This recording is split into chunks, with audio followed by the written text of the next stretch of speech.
Hey, my name's Oliver, and today we're going to make cat grass.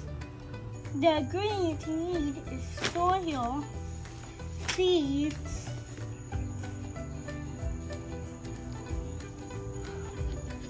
pot, and pot of water. First, you need to put half of soil.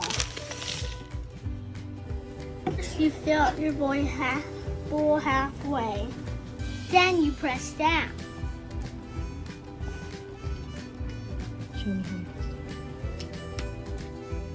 Then we add water.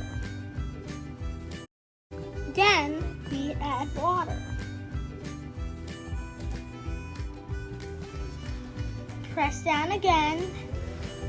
Good. Then sprinkle the seeds. Cover the seeds lightly with soil. Then lightly spray at the top.